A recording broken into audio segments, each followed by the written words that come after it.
Friends, एक बार फिर से आपका अपने YouTube चैनल सक्सेस मंत्रा क्लासेज में स्वागत है। अब तक आपने हमारे टॉप 15 के 3 पार्ट देख चुके होंगे।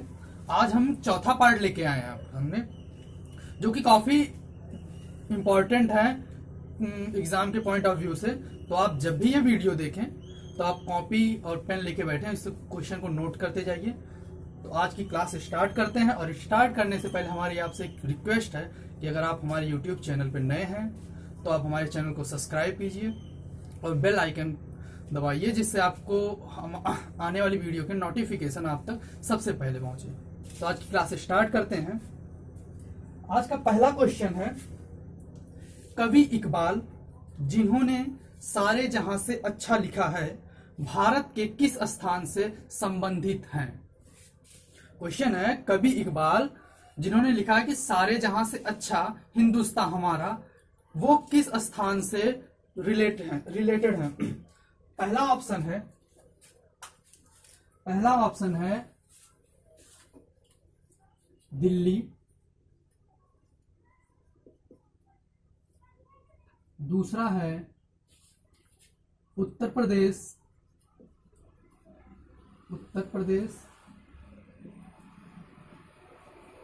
और तीसरा है हैदराबाद।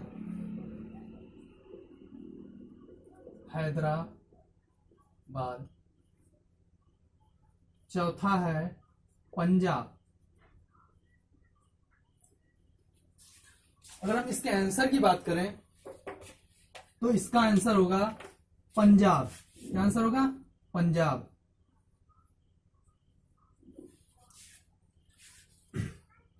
मतलब इनका जो जन्म हुआ था मोहम्मद इकबाल का, उनका जन्म कहां हुआ था? पंजाब में हुआ था। अगर हम इस क्वेश्चन को थोड़ा सा और डिटेल जाने, जैसे सारे जहां से अच्छा हिंदुस्तान हमारा, इसके बारे में थोड़ा सा डिटेल जान लें।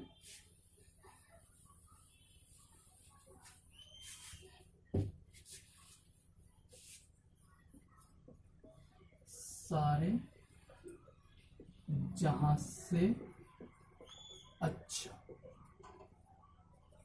ये क्वेश्चन है। अगर हम इसके बारे में बात करें, इसको लिखा कि किसने था? इकबाल ने, जैसा कि क्वेश्चन में लिखा है इकबाल का जन्म कहां हुआ था? पंजाब में। यही क्वेश्चन था हमारा। इसका दूसरा पॉइंट है,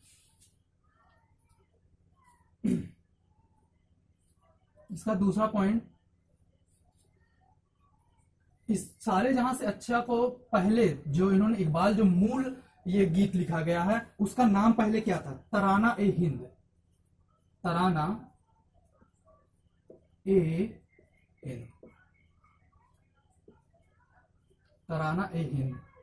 इसके तीसरा पॉइंट, ये लिखा गया था 1905 में। कब लिखा गया था? 1905 में। और ये सबसे पहले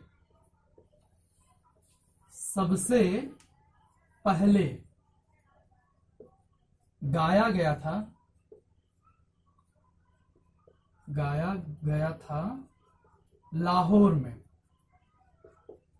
लाहौर के एक सरकारी कॉलेज था, उसमें मोहम्मद इकबाल ने गाया था। इसका चौथा पॉइंट है, इसको सुरबद्ध किया था, मतलब ये एक पोयम के रूप में लिखे थे, लेकिन इसको एक गीत बनाया था पंडित रविशंकर।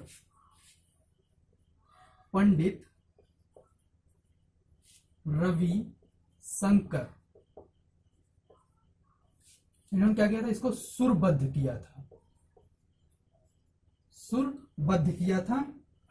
और कब किया था ये? 1950 में। कब किया था? 1950 में। इसका पांचवा पॉइंट देख लें, जो ये पोयम जो लिखी गई है या जो ये गीत लिखा गया है, वो किस बुक में लिखा गया है? ये लिखा गया है बंग ए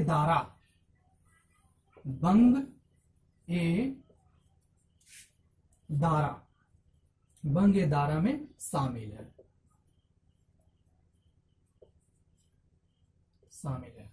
क्या क्या पॉइंट है इसका? इसको लिखा किसने है? इकबाल ने। इकबाल का जन्म कहां हुआ है? पंजाब में। इसका जो मूल नाम है क्या है, तराना ए हिंद। और ये कब गाया गया था, 1905 में गाया गया था। और कहां पे गाया गया था, लाहौर में गाया गया था। इसको सुरबद्ध किसने किया था, पंडित रविशंकर ने। और ये कब किया था, 1950 में। और ये किस पुस्तक में शामिल है, बंग ए दारा में शामिल है। हमारा अगला क्वेश्चन है, मधुबनी लोक कला किस राज्य से संबंधित है। मधुबनी लोक कला किस राज्य से संबंधित है। इसके ऑप्शन हैं,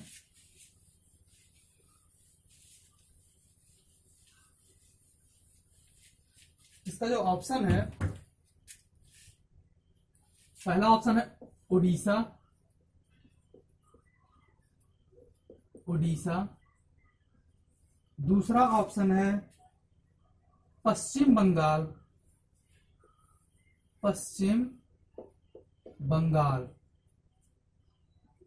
और तीसरा ऑप्शन है बिहार,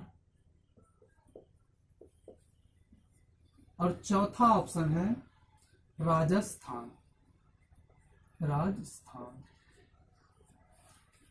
इसका जो आंसर होगा ये होगा बिहार। कौन सा आंसर है, बिहार। अगर हम इस क्वेश्चन की बात करें, मधुबनी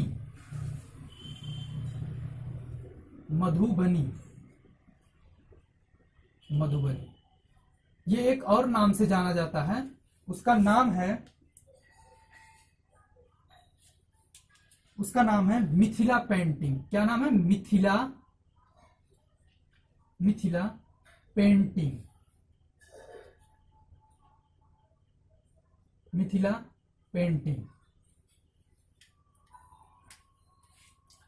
क्वेश्चन नंबर 3,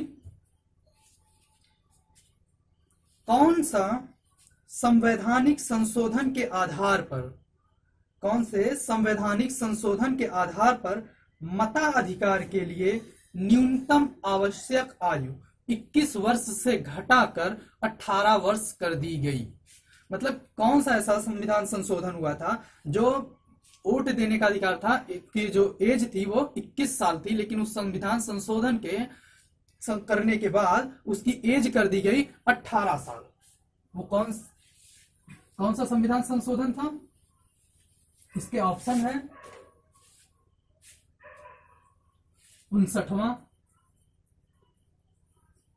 59वां, दूसरा ऑप्शन है 60वां, तीसरा है 61वां, चौथा है 62।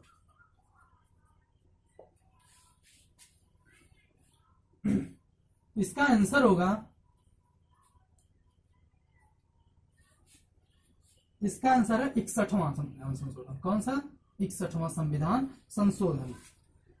ये अगर हम 59 वाली की बात कर लें, ये संविधान संशोधन कब हुआ था, 1988 में। कब हुआ था, 1988 में। 60वां ये भी 1988 में ही हुआ था। और 61वां संविधान संशोधन जिसमें 21 वर्ष से घटाकर 18 वर्ष कर दिया गया था, वो कब हुआ था, 1989 में। 1989 में। और ये भी 1989 में ही किया गया था। यानी कि 59-60 कब किया गया था, 1988 में। और 61 और 62 कब किया गया था इस संविधान संशोधन, 1989 में। क्वेश्चन नंबर 4 है, जिस कानून के अंतर्गत, क्वेश्चन ध्यान से सुनिएगा, जिस कानून के अंतर्गत भारत के उच्चतम न्यायालय की समस्त कार्यवाही अंग्रेजी भाषा में होगी, ऐसा कौन सा कानून बना था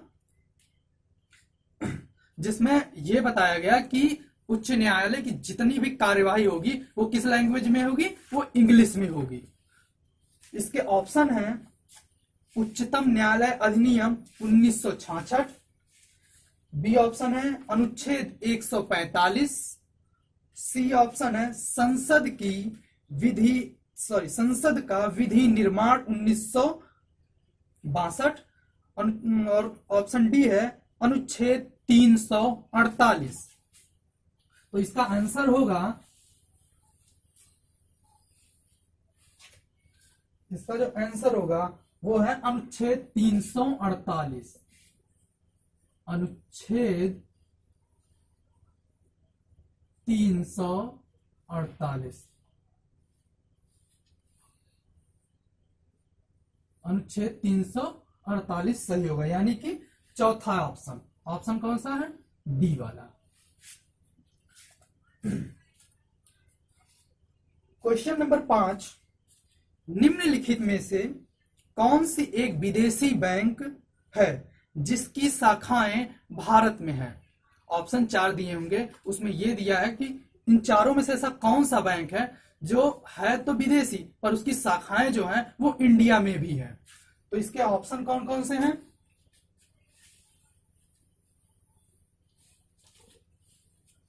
इसका पहला ऑप्शन जो है यस बैंक है। पहला ऑप्शन क्या है? Yes bank. Yes bank. इसका दूसरा ऑप्शन है HDFC बैंक। HDFC bank. तीसरा ऑप्शन है स्टैंडर्ड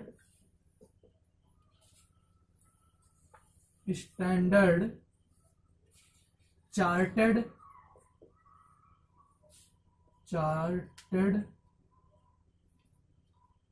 बैंक।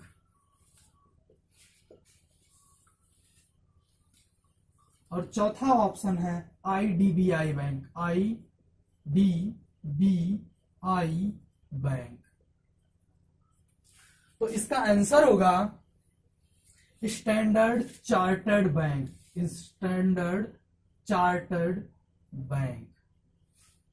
अगर इसके थोड़ी सी डिटेल्स में जाएंगे तो इसमें यह है कि यस बैंक, इसकी स्थापना कब हुई थी? 2004 में। कब हुई थी? 2004 में।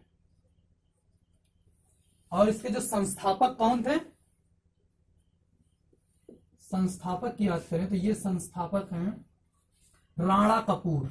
कौन है? राणा कपूर।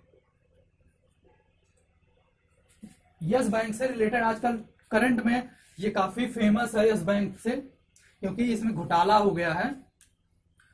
और दूसरा जो बैंक है HDFC बैंक, इसकी स्थापना कब हुई थी? 1994 में। कब हुई थी? 1994।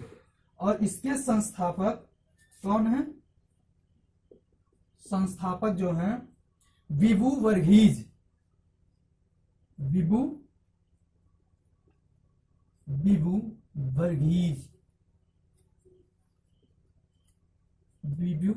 वर्गीज इसके संस्थापक हैं।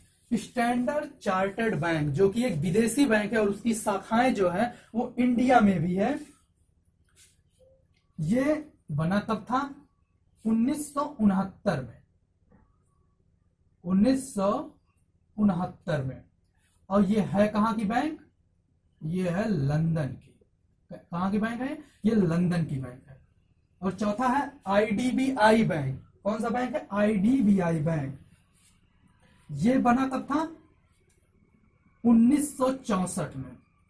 1964 में। कब बना था ये? 1964 में बना था।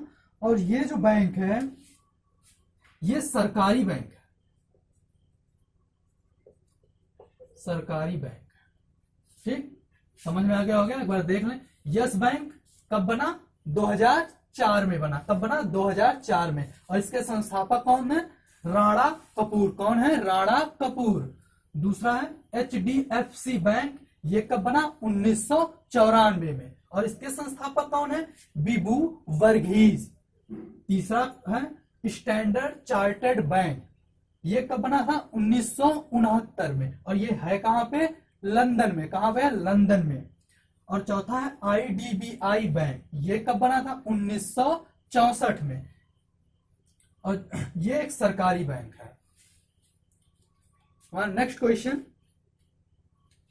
यानी कि छठवां क्वेश्चन जो है, त्रिस्तरीय पंचायती राज पद्धति की स्तुति करने वाली समिति कौन थी?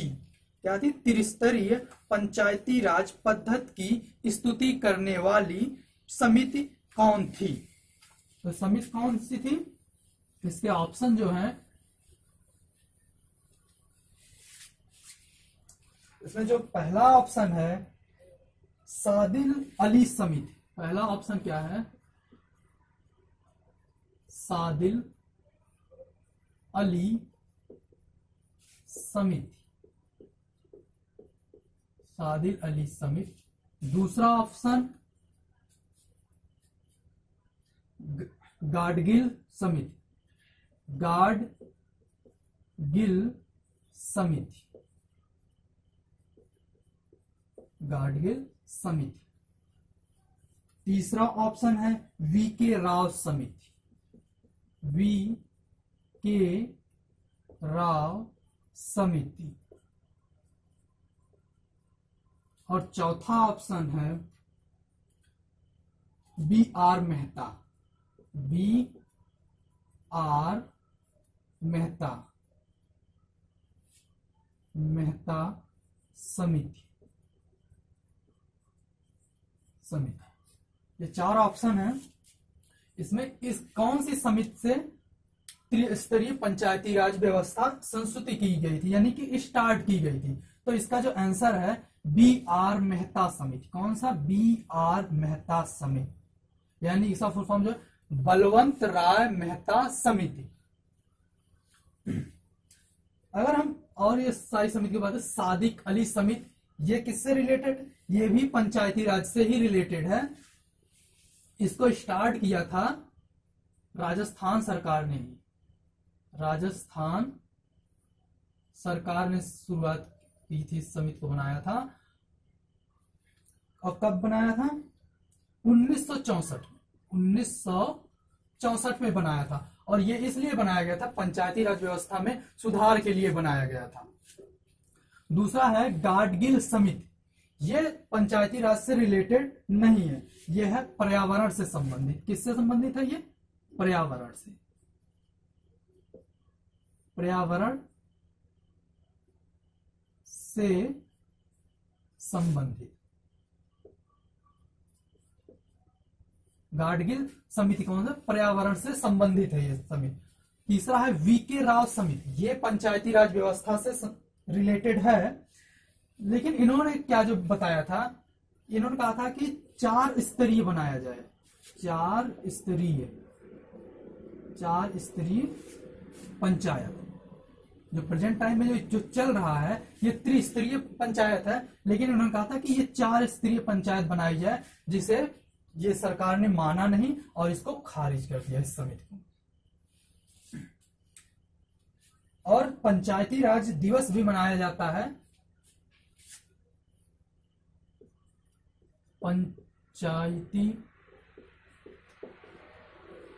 राज दिवस, पंचायती राज दिवस मनाया जाता है 24 अप्रैल को। कब मनाया जाता है? 24 अप्रैल, 24 अप्रैल को। और सबसे पहले पंचायती राज व्यवस्था कहां पे स्टार्ट हुई थी? राजस्थान में। और राजस्थान के किस जिले में? नागौर जिले में। किसने स्टार्ट किया था? पंडित जवाहरलाल नेहरू ने।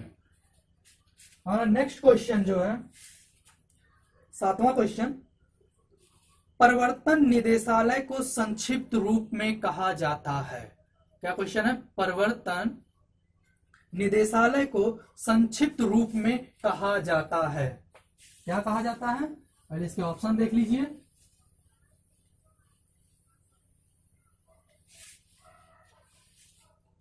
इसके ऑप्शन जो हैं कैग,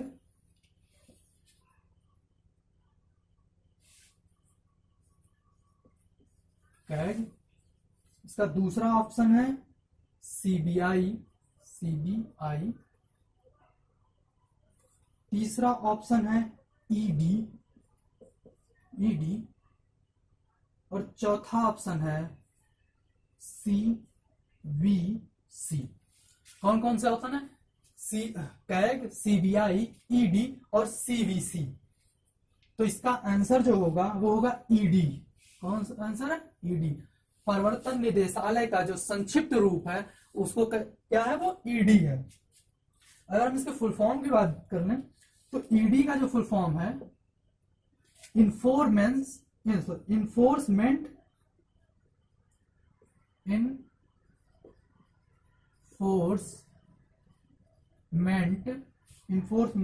डायरेक्टरेट,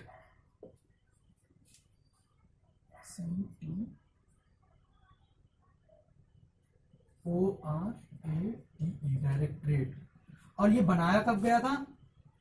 1956 में। 1956 में। अब कैग इसकी full form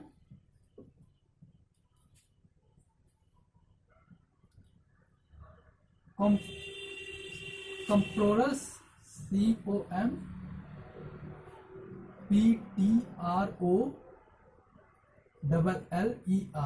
comptroller and ऑडियर,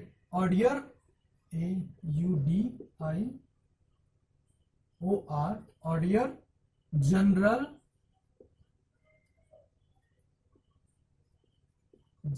of India की स्थापना कब हुई थी? 1858 में। 1858 में। तो दूसरा है सीबीआई। सीबीआई का फुल फॉर्म है सेंट्रल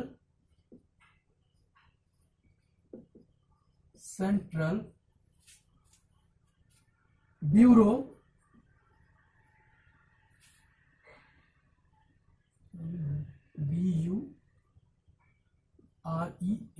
ब्यूरो,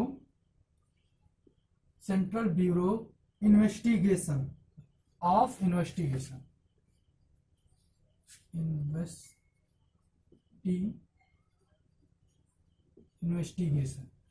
इसकी स्थापना कब हुई थी? इसकी स्थापना हुई थी 1963 में। कब हुई थी? 1963 में। और चौथा ये है सीवीसी। इसका फुल फॉर्म क्या है? Central vigilance LANCE vigilance commission. और इसकी स्थापना कब हुई थी? 1964 में। कब हुई थी? 1964 में। हमारा अगला क्वेश्चन है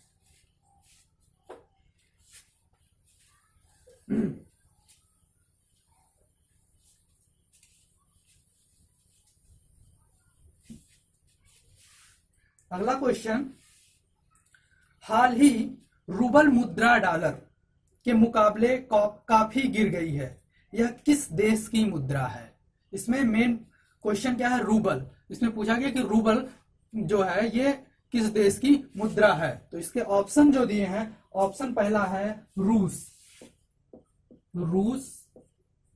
दूसरा ऑप्शन है पाकिस्तान। तीसरा ऑप्शन है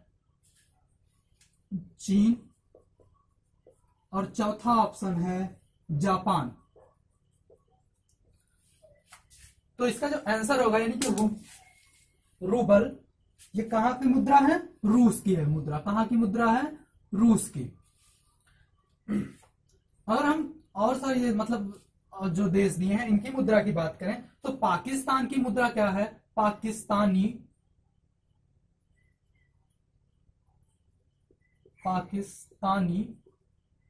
रुपया। क्या है? पाकिस्तानी रुपया। और चाइना की है युआन। क्या है चाइना की? युआन। और चौथा यानी कि जापान की एन। क्या है? एन। रूस का क्या है? रूबल। पाकिस्तान का पाकिस्तानी रुपया। चीन का युआन और जापान का एन।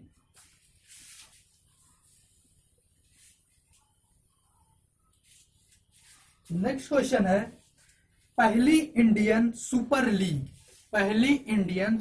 लीग फुटबॉल टूर्नामेंट का विजेता टीम कौन सी है? क्वेश्चन क्या है?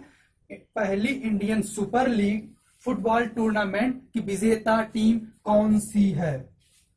इसके ऑप्शन जो हैं केरला ब्लास्टर्स, बी ऑप्शन है एटलेटिको डी कोलकाता, और सी ऑप्शन है चेन्नईयन फुटबॉल क्लब, और डी ऑप्शन है दिल्ली डायनेमोज। क्या क्या ऑप्शन है? केरला ब्लास्टर, बी है एटलेटिको डी कोलकाता, और सी चेन्नईयन फुटबॉल क्लब, और डी है दिल्ली डायनेमोज। तो इसका जो आंसर होगा, इसका आंसर है बी। बी आंसर क्या है?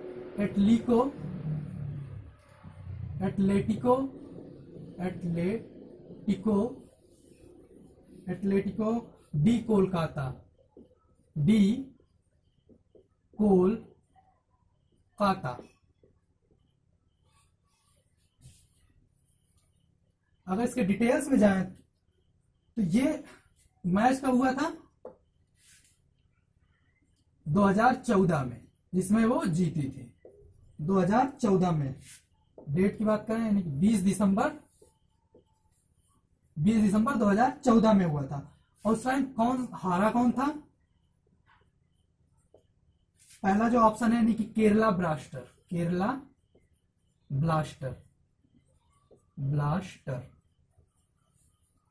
और कौन से स्टेडियम में हुआ था?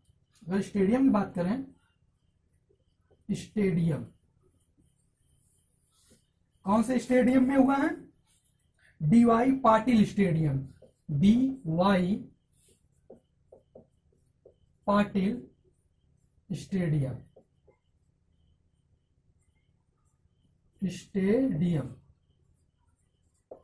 और ये है कहां पे? ये है मुंबई में। कहां पे है? मुंबई में। हमारा नेक्स्ट क्वेश्चन या क्वेश्चन 10वां, स्टेपिस नामक अस्थि शरीर के किस भाग में संबंधित है? स्टेपिस नामक अस्थि शरीर के किस भाग से संबंधित है? ऑप्शन ये है कान, दूसरा ऑप्शन है नाक, तीसरा ऑप्शन है पैर, और चौथा ऑप्शन है हाथ। तो ये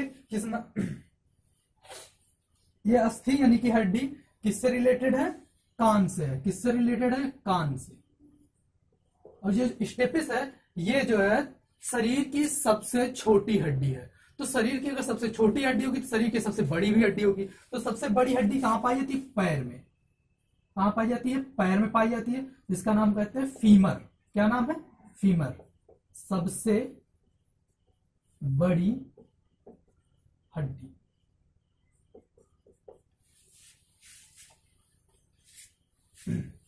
नेक्स्ट क्वेश्चन यानी कि 11वां, पंचायती राज किस सूची का विषय है?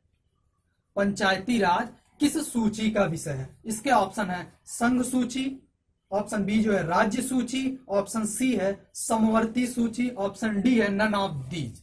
तो इसका जो आंसर होगा, इसका आंसर है राज्य सूची, यानी कि बी वाला। क्या है? राज्य सूची में जो संघ सूची होता है ये किससे रिलेटेड? ये केंद्र से रिलेटेड है। और जो राज्य सूची है ये स्टेट से रिलेटेड होता है। और जो समवर्ती सूची होती है, समवर्ती सूची में दोनों का पार्टिसिपेट होता है, यानी कि केंद्र का भी होता है और राज्य का भी होता है। क्वेश्चन नंबर 12 क्या है? शाहजहां के काल में कौन यूरोपीय यात्री भारत आया? शाहजहां के काल में कौन यूरोपीय यात्री भारत आया? इसके जो ऑप्शन है, पहला जो ऑप्शन है सर टॉमस रो। पहले ऑप्शन क्या है? Sir Thomas Roe. दूसरा ऑप्शन क्या है? When song. तीसरा ऑप्शन है पीटर मुंडी। और चौथा ऑप्शन क्या है? इत्सिंग। तो इसका जो आंसर होगा कि शाहजहां के शासनकाल में कौन आया था? पीटर मुंडी आया था। कौन आया था? पीटर मुंडी। और सर टॉमस रो जो है ये किसके शासनकाल में आए हैं? ये आए थे जहांगीर के टाइम में। किसके टाइम में आए थे? जहांगीर। जहांगीर के टाइम में आए थे। वेनसॉन्ग किसके टाइम में आया था? ये आए थे हर्षवर्धन के टाइम में। किसके टाइम में आए थे? हर्षवर्धन। पीटर मुंडी शाहजहां और इत्सिंग आए थे उस टाइम। कोई पर्टिकुलर राजा तो बहुत सारे थे। जब ये आया किसके साथ? महमूद गजनवी के साथ। महमूद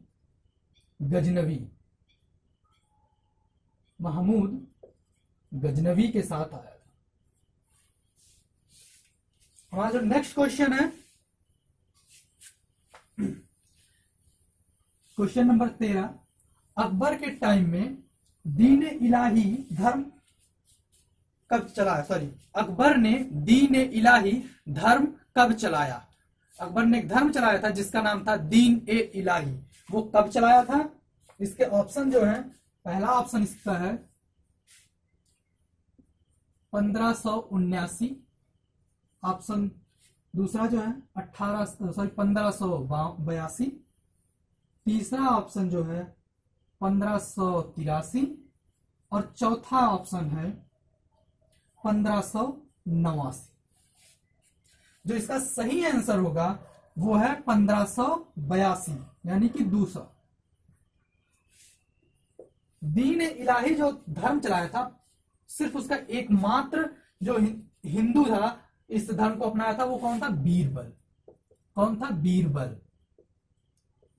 और लास्ट तक यानी कि मरते टाइम तक सिर्फ 2 ही लोग हुए जो दीन इलाही धर्म को अपनाए थे। कौन कौन से? एक तो अकबर था और अकबर के सिवा एक बीरबल भी थे।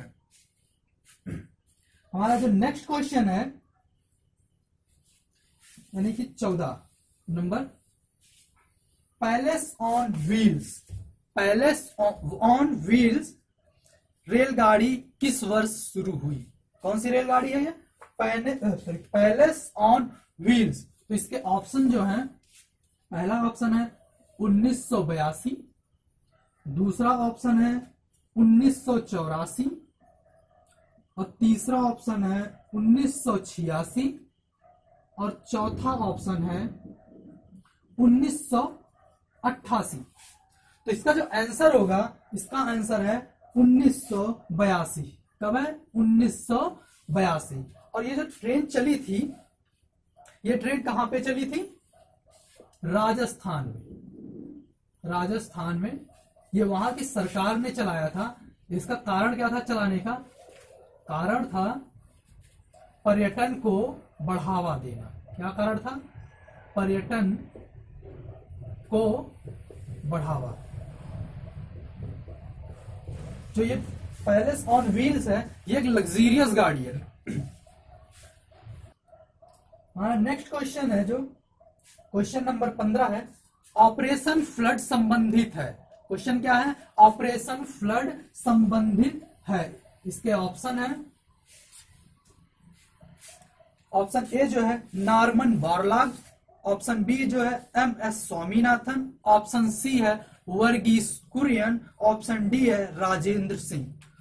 ऑप्शन फिर से सुन लीजिएगा, ऑप्शन ए जो है नॉर्मन बोरलॉग, ऑप्शन बी है MS स्वामीनाथन, ऑप्शन सी है वर्गीस कुरियन, ऑप्शन डी है राजेंद्र सिंह। तो इसका जो सही आंसर है वो है ऑप्शन सी यानी कि वर्गीस कुरियन। वर्गीस कुरियन।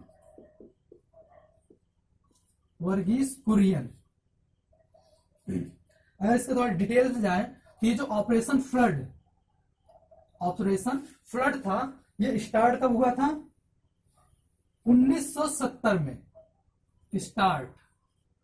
स्टार्ट हुआ था 1970 में। और ये किस लिए हुआ था?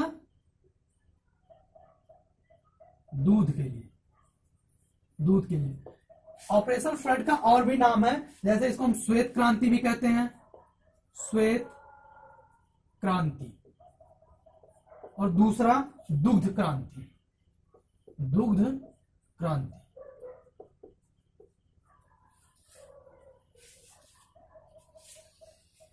अगर आज की वीडियो हमें आपको अच्छी लगी हो तो इसको लाइक करिएगा, इस पर कमेंट करिएगा और शेयर करिएगा।